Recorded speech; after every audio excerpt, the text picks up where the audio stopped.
In a way, I suppose I'm a product of the Tory government. I'm a monster of their own making.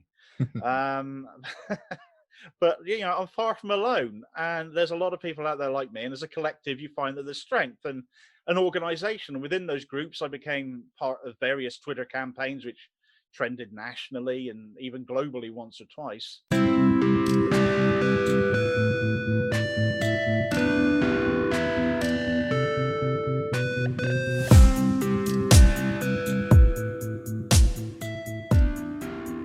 So, hello and welcome to another episode of Chatter. Today, I'm talking to Damien, who is an unpaid carer, a Labour member and politics mouthpiece, a blogger, vlogger, commentator and interviewer, presenter at Socialist Telly, and writer for CE Voices, Council Estate Voices. Damo, welcome to the show. Do you prefer Damo or Damien?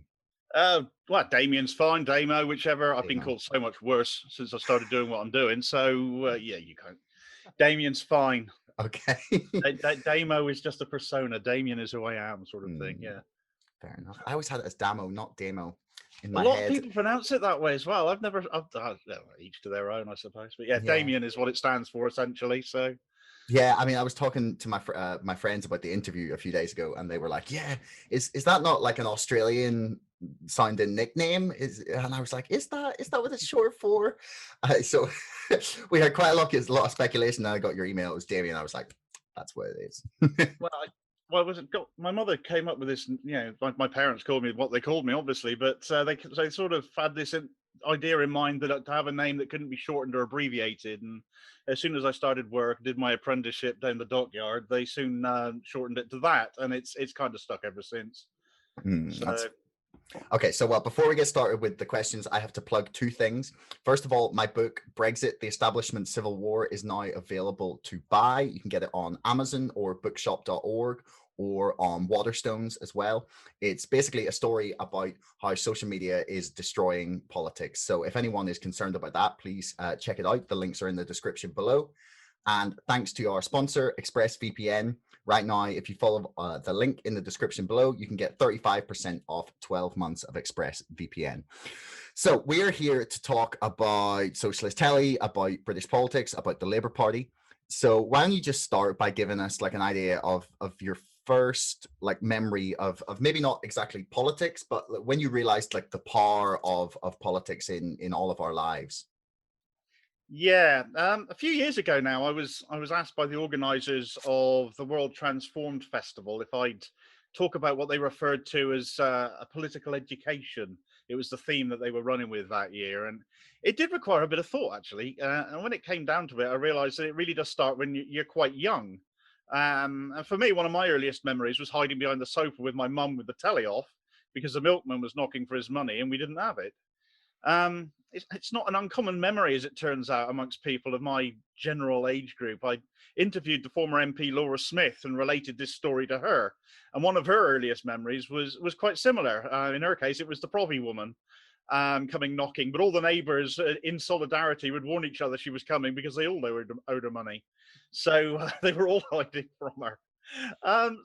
Solidarity being taught early on, but you don't really, obviously you don't appreciate it at the time when you're a child. And I grew up through the Thatcher years. I was a winter of discontent baby. I've described myself before. I often cite this as a reason for being so discontent just now. But I grew up in an anti-Tory household fundamentally because life was hard. My dad lost his job as a foreman in a factory. He went on to become a postman.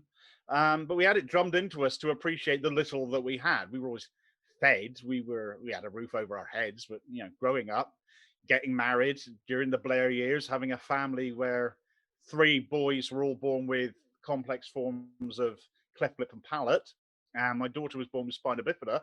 And later on, my wife developed an appalling condition called fibromyalgia. I ended up having to give up work. My trade is in fabrication and welding, 4-year apprenticeship served. So, good trade, decent money for West Cornwall. To rely on support as a full-time carer then of a family with a whole array of different needs. I mean, there was support there. I'm a Labour member now. I had no love for Blair or Labour back then. But we were looked after. We were supported.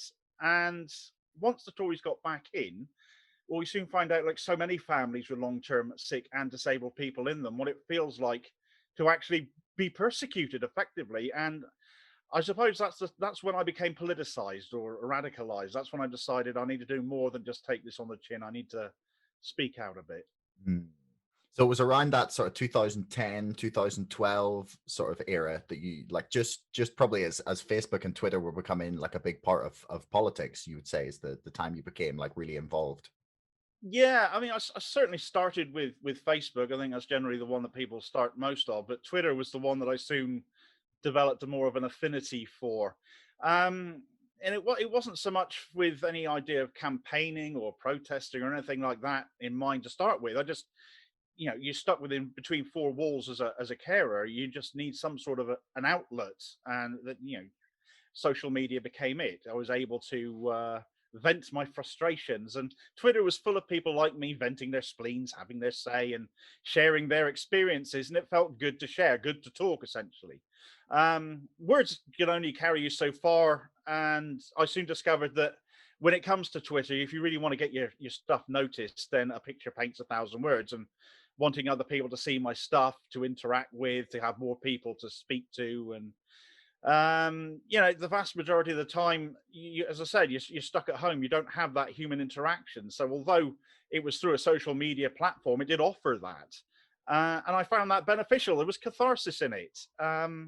So to that end, I started making memes. The little pictures with Hmm. some caustic comment about what some awful politician of the day was doing or saying, and some of the connections made with other people through doing that was led to groups being formed. I became involved in several of these, and we got to the time around 2015. It was around that time Corbyn was elected to lead Labour that I became less acerbic, I guess, and more campaign orientated. There was positivity to talk about at last, and again, that influence was borne out from those around me, all coming to similar conclusions. And here's somebody different. Here's somebody who the normal politicians and the media seem to be afraid of. We need to support this guy. He's the key to change. He offered it. So, as far as actual campaigning went, along with joining a political party for the first time in my life, I joined Labour around that time.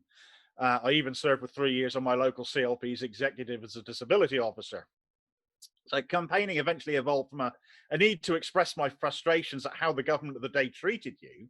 And it kind of just came about organically from that. In a way, I suppose I'm a product of the Tory government. I'm a monster of their own making. Um, but I'm far from alone. And there's a lot of people out there like me. And as a collective, you find that there's strength and an organization. And within those groups, I became part of various Twitter campaigns, which trended nationally and even globally once or twice. Uh, but fundamentally, when you're a carer, you're not supposed to be the one that gets health issues and health problems yourself. It's not supposed to be the one that's directly affected. You're the one to look after somebody else who is. And things like brown envelopes from the DWP, they'd even make me panic. They affect my health, and I'm the carer, not even the person who's actually sick. When your government's solution to that, as they've announced recently, is to just change the color of the envelope, people need to challenge that kind of thinking, that kind of government, because they're clearly not interested in you. And to campaign against that has become more important than ever. And I'll continue to do that, albeit in a more organized way now than perhaps I once did.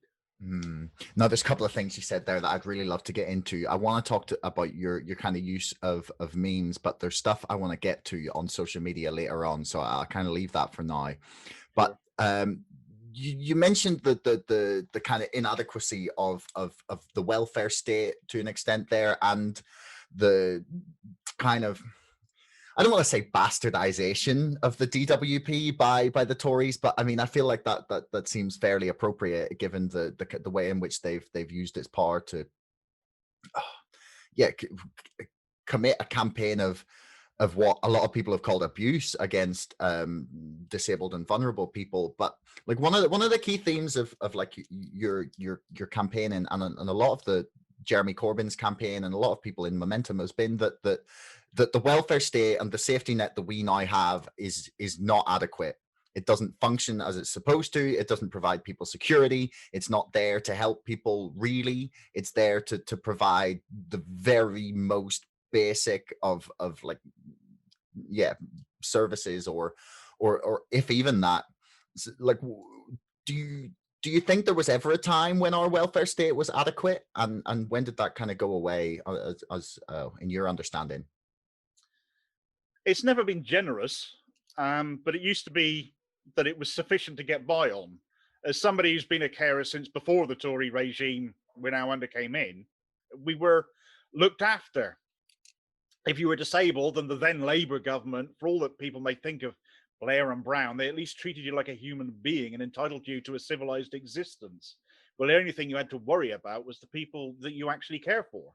The global financial crisis in 2008 was used by the Tories as an excuse to set fire to all that when they came in 2010.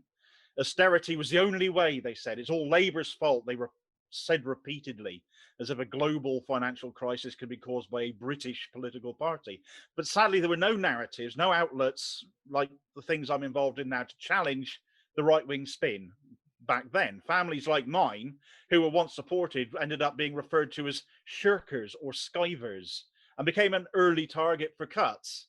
Of course, we've learned since that austerity was a complete lie. It was never about paying off debt or getting the deficit down, because the wealthy in this country became substantially richer during that time, whilst the poorest, including the long-term sick and disabled, became poorer. And Ian Duncan Smith oversaw reforms to the benefit system that have led to the deaths of thousands, and thousands more end up having to rely on charitable efforts to sustain them.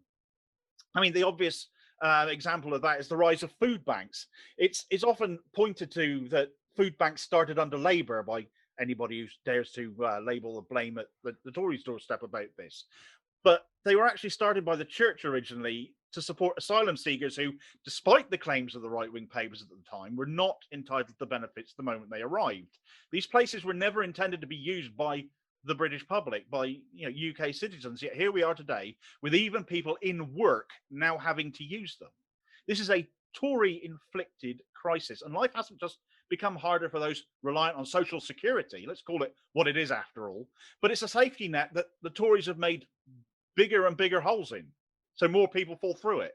It's an inhuman way to treat people in a country where the money is there to do better and otherwise, and it is a political choice to be this cruel. And I can't believe that many people who vote Tory do so knowingly when they act like this. To many, sadly, I think they just still believe what they read in the papers or what they saw on the BBC News. I mean, there's the personally, I feel like a lot of people vote Tory without that as a major consideration. I kind of like to give people at least some benefit of the doubt and believe that they are voting based on the issue that affects them most, or that they feel is most important, and that once, like, the whilst we might see something as being the most important issue, and you quite arguably looking after the most vulnerable is one of the most crucial things you can do in a civilized and developed nation.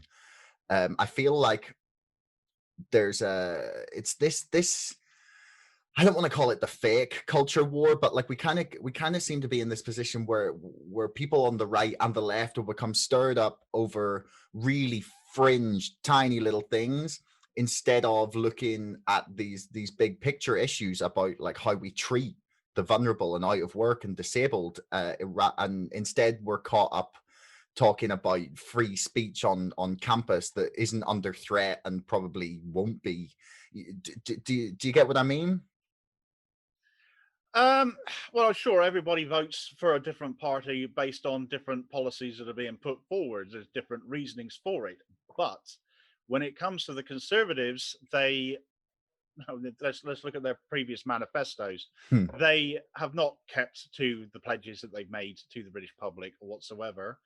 But despite that, it will get the news, the media outlets, which are predominantly right wing in this country, will spin it in their favor, and people will always be left with a favorable impression of that party over another. I mean, it's an ongoing sick joke, frankly, that Rupert Murdoch brags every single time there's an election that it's the son what won it kind of headlines, that who we backed is who you chose, well done. And he's done that since 1979, essentially. It was about just after I was born. Mm. So, I think it's a media narrative that needs challenging, and also politically, these pledges that are made need to be challenged when they are not met. And too often, these promises that people vote for parties on don't get kept, and there's no repercussions for that. I appreciate that it can be something of a thorny issue to say that manifesto pledges have to be honored and that needs to be enforced. But truthfully, there needs to be some sort of way of meeting it halfway, perhaps. So, if you don't keep your promises, it needs to be made clear that they have not done this, that they've gone back on this, and it's not reported nearly enough. I mean, I would say that that's probably the job of the press to do, and that like recourse that we have is the ballot box, and yeah, the press being a serious issue. I want to get on to something you mentioned there as well, is that the Tories came in and used austerity as a justification to make serious cuts to the welfare state, to public services, and to public spending as well. It's something actually I talked about in my book. I said that I predicted at least 2 years ago when I started writing it that we would be approaching some sort of crisis that the Johnson government would attempt to use to make further cuts to the welfare state, to sell off our state assets, and to further privatize as much of the British state as possible. Do you Are you concerned that that might be what happens now post COVID? Well, we're not exactly post-COVID yet, are we? But we're already seeing these, some pretty pernicious, onerous actions coming out from the Johnson government, and some of that is due to, as I'm sure you are no doubt aware, having written a book on it, coming out of Brexit as well.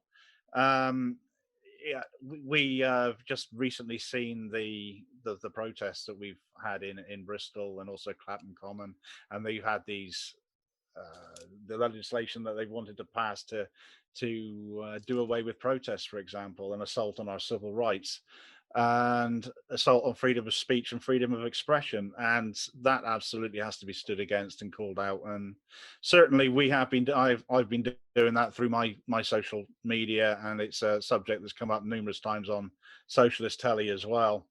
You can't take it lying down, and especially when you're in a political situation made all the more dangerous by the fact that the opposition is not opposing; it's too often in agreement and in tangent, walking in lockstep with the direction the government's taking. It makes it a pretty dangerous, pretty shaky place for people to live in the UK under this kind of an atmosphere. Hmm. Are you given any hope by the level of response to the kind of even suggestion that our right to protest and our freedom of speech was under threat with this policing bill? I was given like a minuscule amount of hope that for once, for like the first time in I don't know how long, it seemed that the left and the right in Britain were on the same side of an issue, whether they might disagree about a few little details of why the issue came up. We were all for a brief moment united in thinking that we got to like shut down this challenge to the right to protest. Yeah. It affects all wings of the party. It doesn't matter which part of the political spectrum you sit on. Everybody goes out and protests about something, for left wing issues, for right wing issues, for issues I would agree with, for issues I would vociferously disagree with. But the right to protest is there, and yes, it has given me a lot of hope that across the country there were pockets of resistance coming up everywhere. And obviously, most notably in the news was what was going on in Bristol. Those the few nights that things were happening down there, and it was questionable as to where the blame was actually lying, especially in light of what had happened at Clapham Common shortly before, where the police had waded in far too heavily handed. And that first night in Bristol, when you saw the riot van on fire and the police station being attacked, it was very hard to say, well, this is a both sides argument, and obviously, clearly things are happening in Bristol, where the aggressors are coming from the protesters, and obviously that was something the media was able to latch onto quite readily, and the Conservative Party was as well. And the images and the media were putting out where we were fearing playing right into the hands of those who wanted to shut down protest. But actually, it went on a few more nights, and actually you see more and more amateur video footage of people who were actually there and seeing what was happening, and it was not as clear cut as all of that at all. And again, we saw some quite heavy-handed behavior from the police. I mean, they were pushing journalists around, National Union of Journalists, in one video. I've seen another video just today of a young woman who'd been battered with a riot shield. Oh, wow. Could you send me that, and I'll stick that in the description for people? But it was yeah, quite there are yeah, it's not as clear cut as all that. And the right to protest has to be preserved. We have to continue to have our freedom of speech and our freedom of expression, and we have to be allowed to do that peacefully without fear of being attacked. I mean, some of the video footage was of people on their hands and knees shouting peaceful protest, and yet the police were still standing over them or pushing them forwards. It's building increasing distrust in the police, that they're there to protect us and uphold our civil rights, when actually the opposite is being demonstrated across amateur video, across social media. And it's worrying scenes, because they have to answer to that. They can't, okay, we can look at video footage like that and it can be taken quite easily out of context, but we have to know what the crack actually is, what the truth behind it is. An investigation has to be done, and it has to be thorough, and it has to be independent. And if the police have questions to answer after that, then they need to answer that, because they're not going to win the trust of the public back without that. No, definitely not. I guess I think the police are in a precarious position when both the left and the right are becoming heavily critical of their actions. I think they've got to do something to regain some trust. I don't know exactly what that's going to be, but I definitely agree on that. So you mentioned earlier about challenge, like we have to find ways of challenging the right wing spin. And that kind of brings us quite nicely on the socialist telly, which you were very sort of astutely pointing out. These sorts of independent left-wing outlets, or any sort of like independent alternative outlets, weren't really a thing in Britain until about 5 or 6 years ago. That's when they really started to I mean, pop most up. of them have. Some of them are a little bit older than that, but most of them have popped up fairly recently. And I think the Canary, for example, has been going a lot longer since then, which is an excellent outlet. And more of them have popped up. Some really brilliant writers, some excellent journalists, some excellent investigation stuff. And as far as socialist telly came about and my involvement with that, it's sort of, well, after the memes that I mentioned earlier on, after that came the videos. It was a discussion in a group on Twitter that it was something that nobody on the left really did. Not everyone was comfortable with the idea of doing it, putting their faces out there, so to speak. But I just said, sod it, I'll just give it a go. And my demo rants were born. I can't remember who came up with the name for that. It wasn't me, but it's kind of stuck. And I just started making them on my phone. They proved remarkably popular, which I found really quite weird. And sure, I came in for a bit of flack. The trolls will troll. I had a fairly well-known falling out with a left-wing journalist who decided he didn't like them. But for the most part, they were incredibly. Who was that? Oh, such young Owen Jones, that was. Oh, you fell out with Owen Jones. That's interesting. Just a minor falling out. I made another video and I got blocked soon after that. I was perfectly polite and civil. I was perfectly polite and civilized to him, but he didn't reciprocate that. But for the most part, they've been incredibly well received, to the point that out of the blue, I was asked one day if I'd like to conduct an interview. And it was to be with Howard Beckett, one of the assistant general secretaries of Unite the Union. Howard at that point was seeking the endorsement of United Left, which is the left-wing organization within Unite, to be their chosen candidate to be general secretary when Len McCluskey steps down. I figured it'd be a nice little pre-recorded event. They treat us with kid gloves. I'd never done an interview before. Howard, I don't think, had ever been interviewed before that. So we were both pretty nervous. And then I found out it was going to be live.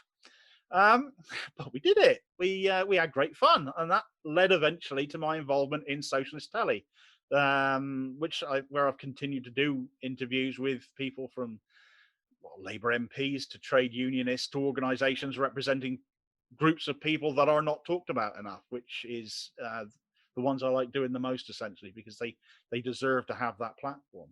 And Socialist Telly, if not for this pandemic, actually, I don't think would ever have come into being. It's only since we've all had to embrace Zoom or something similar through that medium that we've built up what is essentially a left-wing broadcaster.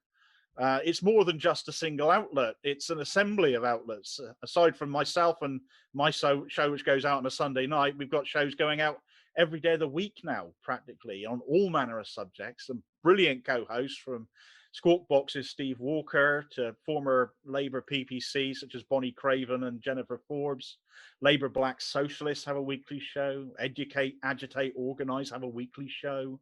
Others in the Labour movement have their own shows, like Ben Sellers, and even Howard Beckett himself has turned presenter now and again for a strike TV show where he's covering the events that are happening within the trade union movement from one week to another. We created a bit of a monster in Howard since, evidently.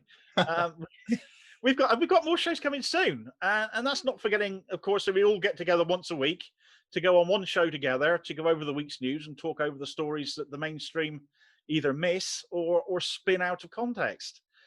We've only been going since November, so the rate of growth and the audience figures we're getting have been phenomenal. And we all do it because we all appreciate the importance of challenging that mainstream media spin, predominantly right-wing spin, and to spell things out in a straight-talking way. I couldn't do it any other way. The way I'm speaking to you now, the way I present on my show, it is how I am. There's no frills, no fuss. I'm not a journalist. I'm a welder. Not, yeah, No, I'm not laughing at it. It just sounds great when you put it like that. But I'm just an average bloke who's come from an average trade, and I've ended up in this situation, God knows how, quite frankly. But I've run with it. I've gone with it, and people seem to enjoy listening to it. And not one of us get paid to do this either. There's no money involved in Socialist Telly whatsoever, yet we deliver week on week, and we will continue to do so. It's a huge privilege to be involved with this this broadcast and the people that I'm now working with. It's brilliant. When is the weekly show for people listening here? The weekly show happens essentially when we get together to do it, because obviously we all have our own lives and we all have different things going on. We tend to film it around towards the end of the week, so it usually gets sort of recorded on a Friday, out on a Saturday, optimistically, sometimes a little bit later. But all our shows are available on the Socialist Telly Facebook, Twitter, and YouTube channels, and they can all be caught up with after the event anyway. So they're always there in case people miss it. Fair. So how impactful do you think this ecosystem of left-wing media has been or is still? So because there was a lot of talk in around 2015, 2016, 2017 about how much impact was this this sort of independent wing of the media gonna have. And then there was a lot of talk post the 2017 election that this sort of group of outlets had like a huge impact on Jeremy Corbyn's success. Like how much impact do you think that these sites, or things like Socialist Telly, The Canary, Evolve Politics, I guess you could maybe go as far as saying Byline Times, perhaps the Squawk Box, there's loads of them. How much impact do you think they have on like the general political conversation in Britain versus perhaps just like the left-wing echo chamber? Like how much impact do you think you're having outside of your groups of people?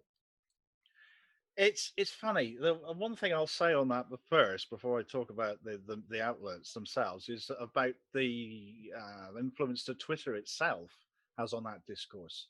All the mainstream journalists all congregate on Twitter. They all love Twitter because when news breaks, it breaks there first, because the very nature of the platform is that things break quite quickly on there. And they can also get their own opinions and breaking news out quickly on Twitter as well. Twitter has it seems to influence the conversation. It influences the discourse, and of course, it's a little surprise that a lot of these left-wing media outlets have sprung up from Twitter in one way or another, or have significant followings on Twitter, because as I said, it just lends itself naturally to that kind of format. Um, as far as the influence is gained with these, I can't speak for every outlet, though I suspect it's similar. We do get discussed during the political discourse. Conversations are had. We are sought out to be able to for people who are interested in embracing what we have to offer. They come to us and they speak about it. I've had the pleasure of interviewing, as I said, numerous Labour MPs on my show on Socialist Telly because they've wanted to come on and speak to me. I've spoken to Ian Lavery, John Trickett, Claudia Webb, um, people from Corbyn's era in his time when he was leader. I was the first person to, enormous privilege actually, the very first person to ever interview Carrie Murphy, who was regarded as Corbyn's firewall. And yeah, her first ever interview, she came on my show to speak to me, which was a massive honor. And we obviously we can see who watches our programming and who's watching us, and I'm not, obviously that's not something I want to go into, but we're being watched by individuals who clearly take a significant interest in what we're saying, and these are individuals who have a stake in shaping the political discourse of this country. So if what we're saying matters so much to them that they're paying attention to us, and obviously they're engaging with us and they're engaging with other platforms as well, offering interviews, writing pieces, even conducting their own podcasts. I don't know if you've come across the No Holding Back podcasts that Ian Lavery, John Trickett, and Laura Smith present. That they're absolutely brilliant, and it is no holding back, and it is them just being able to talk normally and shrug off the need to play nice and play polite all the time, and just be themselves a little bit and speak about things in their own terms. And these are fantastic, proper working class Labour representatives too. And we need more voices like theirs. And if they're coming on to speak to us, they're engaging with us, and we're also on the radar of those who don't necessarily want to engage with us, but still regard us as important enough to pay attention to what we're saying, then clearly we're having an influence there. I mean, you mentioned the influence of Twitter there on shaping the discourse and the amount that journalists love Twitter. I mean, I can't pretend like I don't. I've recently ditched Instagram and Facebook, and I'm basically just deciding to post my stuff only on Twitter because well, yeah, I'm trying to cut down because I'm not a fan of social media generally. I mean, half my book was about how it's destroying politics, so I'm trying to get off it. But then but the problem is when you're in like when you're trying to do things like us, where you're talking about when you're doing your things on Socialist Telly or on Demo Rants, or you're just posting, you're trying to raise awareness around specific topics, whether that's like writing threads or like just producing memes or just highlighting certain things and creating like a discussion around different topics. Like Twitter and social media is fantastic for that.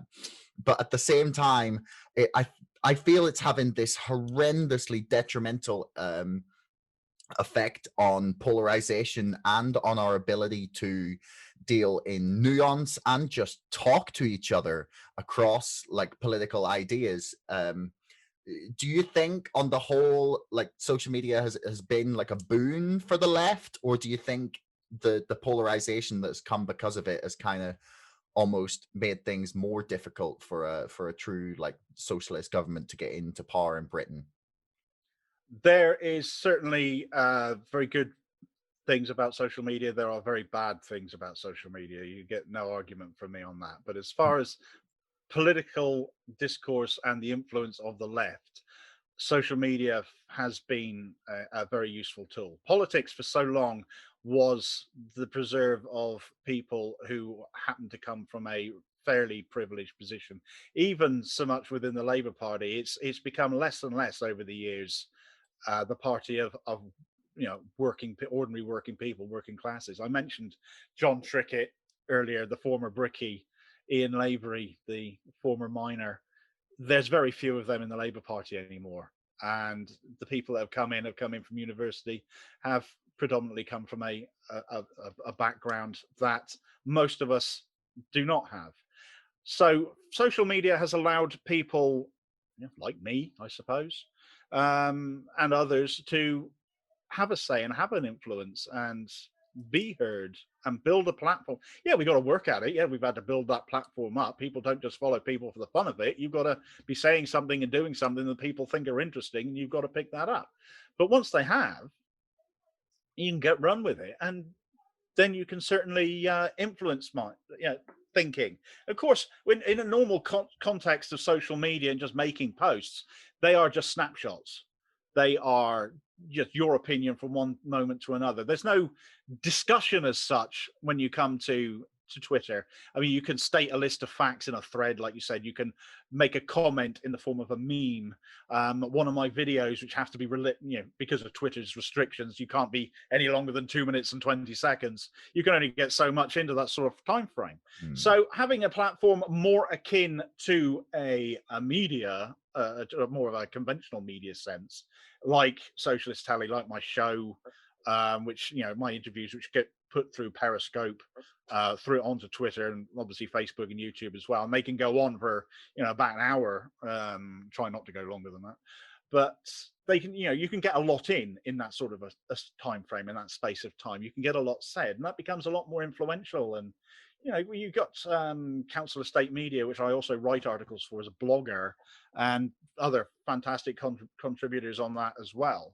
It becomes a bit of a news article source, more of an online newspaper, more akin to something like the Canary or Revolve Politics or Squawk Box. And then you are part of the media. It is, in this day and age, it is part and parcel of our media discourse, and it's the only way the left really have a say anymore, because we don't have traditional left-wing newspapers in this country, aside from the Morning Star, which has a very, very small circulation compared to the likes of the Times or the Telegraph or what have you else. I always think there's a bar in Belfast called the Morning Star that a friend of mine used to work in. So anytime any of this gets mentioned, that's just, I go straight there for the cheap pints and the but like, one of the things that's really struck me since Kier Starmer became leader of the Labour Party is this idea that, like, it still doesn't sit well with me. I mean, I'm not a Labour Party member. When I was starting to really become interested in politics was just around the time that Jeremy Corbyn was essentially becoming leader of the Labour Party. And having never been particularly inspired by a politician before, I found myself very drawn to the fact he was not the traditional politician. Essentially, he wasn't Tony Blair, he wasn't David Cameron, he was just seemed like a normal guy. Like, you can agree, you can agree or disagree with what he wanted to do, but he genuinely seemed like he had the people's best interests at heart. Whether you believe that his ideas were the best way to get to, like, save people or to, like, help people, that's genuinely what he seemed to want to do, and that's what really appealed to me about him personally anyway. But it's kind of not sat well with me that the People's Party, essentially, of Britain, like the working class party, is now headed by someone with the title Sir Keir Starmer, and it kind of feels like during the Brexit sort of debate from sort of 2016 to January, essentially, when we left, the idea was that the Labour Party was being held together by Jeremy Corbyn, that there was, like, the two wings. You had this, like, liberal wing, like a lot of young people, students, whatnot, who were very pro-EU, and you had the sort of more traditional, like, trade union side of the Labour Party that were perhaps not as big fans of the EU, and that there was these two factions, essentially. And it feels like, with Kier Starmer now as leader, that sort of liberal sort of untraditional side of Labour has kind of won out, and it feels like there's almost like their existence as an opposition to me seems to be just disappearing. Like their opposition to anything that the government does. Like, what are your thoughts on how Kier Starmer is doing? How is Kier Starmer doing as leader? Hmm. Awful. I mean, really, really bad. He was elected on a platform of unity. He was promised to uphold 10 pledges, such as economic justice, which was the first one on there, yet he has opposed tax hikes on the wealthiest. He said he would promote peace and human rights, yet he abstained on the Covert Human Intelligence Sources Bill, the Spy Cops Bill, which authorized criminal conduct for the likes of undercover police. Such as he said he would help to strengthen workers' rights and trade unions, yet has done the opposite, driving the Bakers Union to consider disaffiliation from the party and unite the union to reduce its donations to the party. And the very last pledge, he said, was to provide effective opposition to the Tories. He has abstained repeatedly. He has backed chronic mistakes regarding the government response to the pandemic, including twice over backing the early return to schools for students, despite no additional measures being put in place. He has sacked members of his own party from frontbench positions for basically being left wing under the guise of risible reasoning, such as retweeting somebody, yet has failed to once ever call for a Tory frontbencher to resign. Most notably, you could point the finger at Matt Hancock when the massive levels of corruption in his department's tendering processes were exposed. He said he didn't want him to resign. He's condemned Black Lives Matter as a moment, denigrating the struggle for equality amongst those communities. He promised not to impose candidates, yet on the first test, the by-election in Hartlepool, this has come to pass. And that's not mentioning the rigging of the Liverpool mayoral selection. He kicked Jeremy Corbyn out of the party despite an investigation exonerating him. He appointed a general secretary who was still only there in an acting capacity, since conference has not yet been held to confirm him in that position, who has embarked on a purge of left-wing members for daring to pass motions expressing solidarity or on subjects the leadership have deemed not competent business, despite no such term being described in the party rules. And there have been suspensions of officers and CLPs across the country for allowing such motions, and has allowed regional offices to take over with disastrous results. And in his latest example of capitulation to the Tories, he's agreed to back them in appointing commissioners to run Liverpool City Council for up to 3 years, despite Labour being Liverpool being the most Labour-centric city in the UK, and the Tories barely having a toehold there, all because of allegations of corruption. Now, when you have a government as blatantly corrupt as this one, for them to do such a thing is a height of hypocrisy. Labour will lose Liverpool like it lost Scotland. Backing them in doing this is not only not being an effective opposition, it's being on the same side as them, frankly. All of this and not one policy idea in a year in the job, and with local elections on the way, he is easily the weakest, worst Labour leader I've ever witnessed. How's that? Well, that was a pretty comprehensive list of reasons he's not doing a great job. I will put links to all of the stuff you've mentioned there in the description below if anyone does not believe or wants to read further into anything you've said there. Right, so put on your cynical hat for a minute. You know, if you could stop giving him the benefit of the doubt for just like 30 seconds. Bless you. Yeah.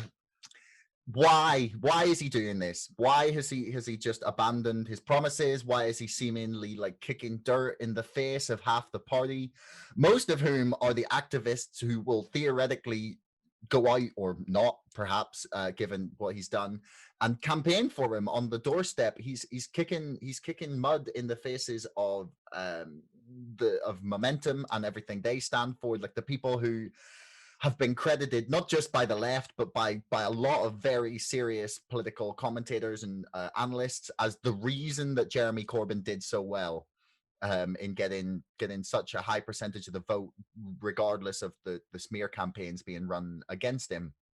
So why is Kier Starmer choosing to abandon all of this side of the party? I think if I come back to Jeremy Corbyn for one moment, the biggest mistake Corbyn made was to not be aggressive enough with his constant critics. He sought too hard to make peace, to placate people that didn't want to be placated. And I think Kier Starmer has looked at that and thought, no, I don't want to deal with that. I want to nip things in the bud now. And he has gone on a rampage against the left wing of the party. Labour is a broad church, we keep hearing, and there are times, especially under this leadership, where I think it's too broad. We have, it just seems that he's just, from the moment he's come in, he's just gone to war on the left wing of his party to try and turn it into this permanently centrist, stands for nothing, Blairite era type party. And bringing in Peter Mandelson recently kind of lends credence to that thinking. But the difference between Starmer and Blair is at least Blair had ideas. I mean, forget the Iraq war side of things for 1 minute. Tax credits came in under Blair, for example. This is a good idea. It lifted people out of poverty. Homelessness was massively reduced. It was a government that, his was a party that, although distasteful to a good many people, and certainly run by Starmer's faction of the party, it did have ideas, and it did realize that you need to lift the poorest and most vulnerable up, even if it was only to a certain extent. But he still did a lot more than Starmer's ever put on the table and made an offer of. As I just said, a year into the job, he has not presented one single policy idea. Every time the government comes up with an idea, he decides, yes, we'll take a look at that, and either ends up backing it or abstaining on it. It took, look at the what happened in Clapham Common just recently, when the police were blatantly came in and started moving people at a peaceful vigil. It wasn't even a protest or anything like that. Until that moment happened, he was fully prepared to abstain again on removing our right to protest. It took that action to drag him kicking and screaming to a position of actually opposing. I really can't fathom why a year on and seeing himself sliding in the polls and having people leaving the party in disgust if they haven't been suspended already, why he thinks carrying on in the same vein he's doing is a good plan, is a great idea. He's often ribbed about listening too much to focus groups, and I fear he's not stopped listening to them, and the focus groups are telling him, yeah, you're doing great, Kier, fantastic, carry on. And it ain't happening. I think Labour are going to get a walloping in these upcoming local elections that are happening in May. And I think fundamentally, if that is what comes to pass, something has to be done about it, because we cannot continue to have a leader this week that offers so little and does not inspire anybody whatsoever.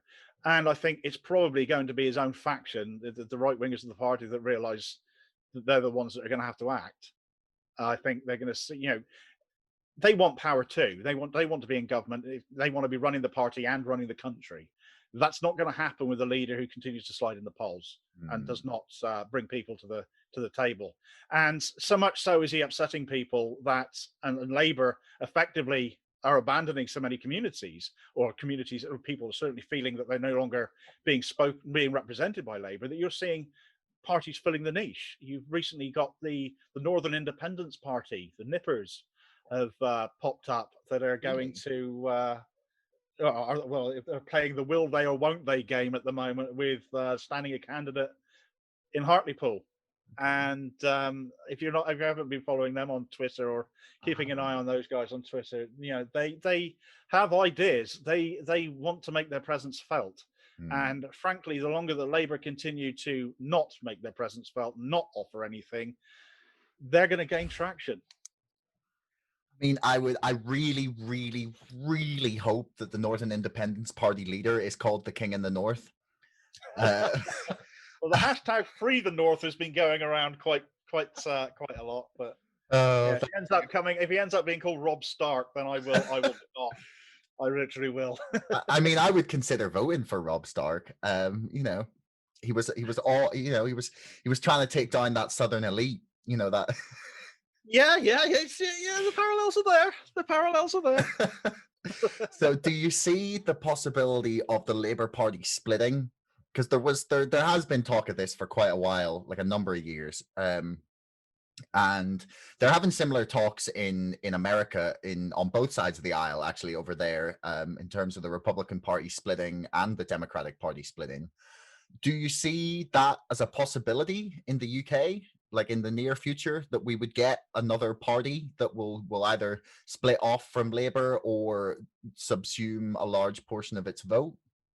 Well, we saw what happened before in the early 80s when a splinter group split off from Labour, and it led to years and years of Tory rule. And fundamentally, if the Labour Party split, you're looking at years and years of Tory rule. And I'm not saying that that's necessarily a reason to try and hold Labour together. It's just simply the way our political system works in this country, and it's a rubbish system.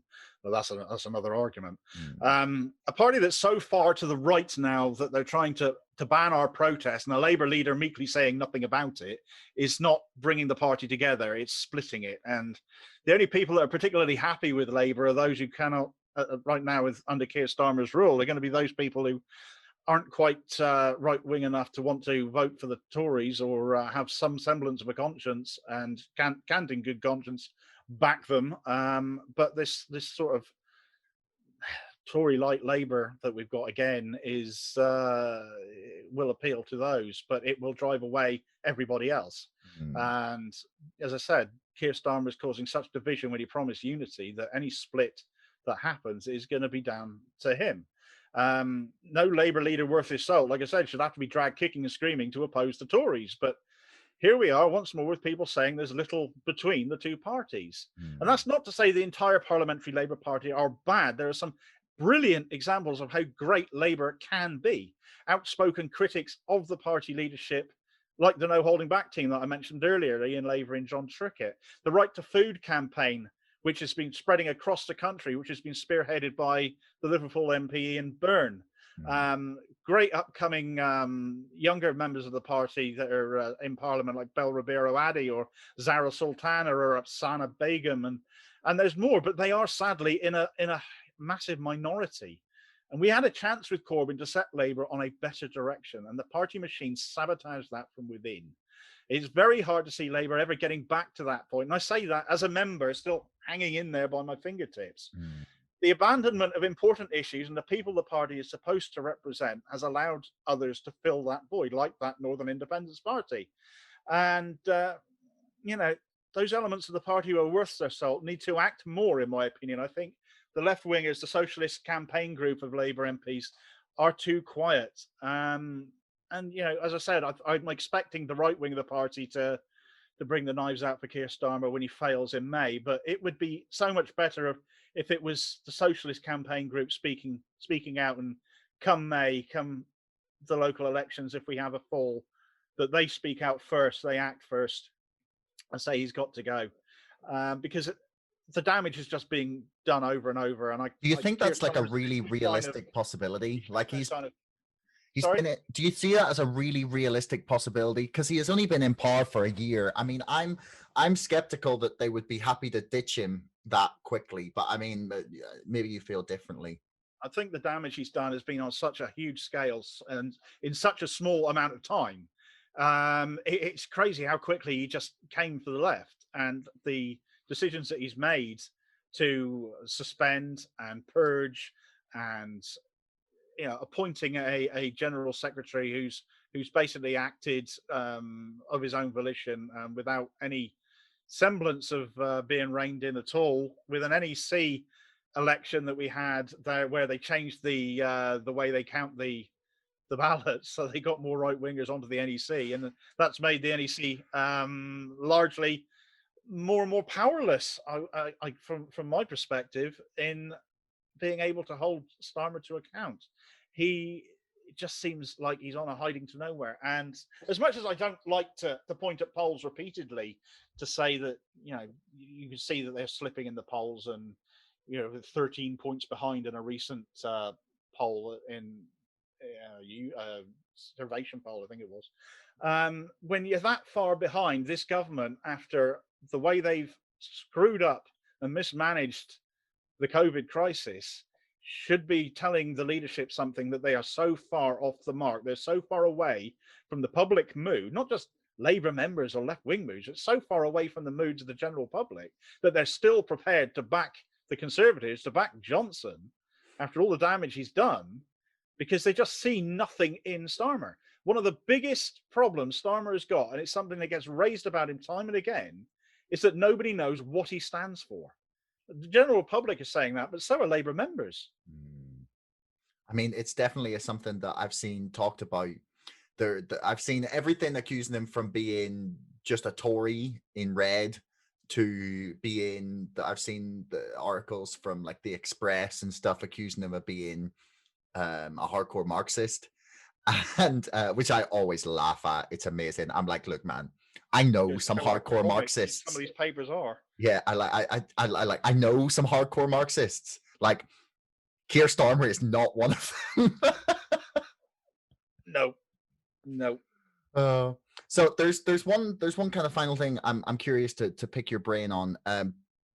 There's there's an idea that's kind of increasingly being raised, at least in some things that I'm reading, in that essentially, and I kind of touched on it earlier as well, that we are being played off against one another essentially in this left right divide that the media, online and print media, are stirring up like a fake culture war essentially, so that we are more concerned fighting and arguing each other over tiny little semantic issues rather than challenging the wealthy and powerful elite that really have the yeah, that have benefited from the way the British political system has been set up as far back as anyone can remember. Do you find that to be something that you see happening, or do you think that's kind of like obfuscation? I think that's the mainstream media outlets possibly trying to play down and undermine the influence of left wing media, alternative media, online mainly, because we're talking about issues that they aren't talking about, and they seem to think, well, the only issues we're talking about and the way we're talking about them is the only thing that people need to know. I mean, I've interviewed recently people from Disabled People Against Cuts, because although in the mainstream news you are talking, they're talking a lot about the, say, the £20 uplift for universal credit claimants, the fact that people who are still on the legacy benefit claim system, which includes most long-term sick and disabled people, and they haven't had any uplift whatsoever throughout the entire pandemic crisis, has not been talked about. So I got people from DPAC on to talk to me about people like that. I've got people who are from Excluded UK, I'm speaking to on Sunday, who are representing people who have also been left out of the Conservative support for throughout this pandemic. I've got another show coming up beginning of this week. I've got an extra show this week, which is with Shield Us, who are going to come on and talk to me about the issues surrounding the shielding of clinically vulnerable and clinically extremely vulnerable people, no longer have been covered by shielding legislation, because that ends on the 31st of May, of March even. These are topics that the mainstream media have not covered at all, and these are important topics. And yes, sure, it maybe it's only a small number of people that this matters to, but it matters to them a heck of a lot. Somebody needs to cover these stories, and if the mainstream isn't going to, then certainly alternative media is going to. And these are the shows that I love doing the most, because I love to platform somebody who otherwise is getting ignored. Because for too long, voices like mine, working class voices, have been ignored, and it's happening again in the Labour Party now, and that's why we need to keep challenging that. And it's not a petty minded discourse to chip away at it. It's not an obfuscation or trying to smear the other important issues that are going on. Of course, we need to talk about the COVID pandemic and the effects of Brexit as well. But there's a whole wealth of topics that need to be covered, and to say that some are worth paying attention to and others implied that they're not is petty minded on behalf of a media which, especially when you talk about print media and its print sales are dropping quarter after quarter after quarter and is essentially dying out, and they're having to compete more and more for online audiences for their news. I think they're seeing us more and more of a threat, and the more outlets like Socialist Telly, like Evolve, like Canary, that are out there, the better, because the more informed, the more widespread breadth of information is going to be out there for people to take their news from. And the better informed, the more varied information that is out there for people to draw opinions from and get their view of the world from, I think is all the better for news and for politics in this country going forwards, and long may that continue. Well, that's a very positive note on which to end things, man. That seems good. That seems like a nice place to finish. Is there anything you want to plug? Finally, just where can people find your stuff and read or watch you? Well, I have my Facebook page, facebook.com/Cornish Damo. Twitter is at Cornish_Damo. I'm on Instagram now as well, still relatively small on that. My YouTube channel is out there, Cornish Damo.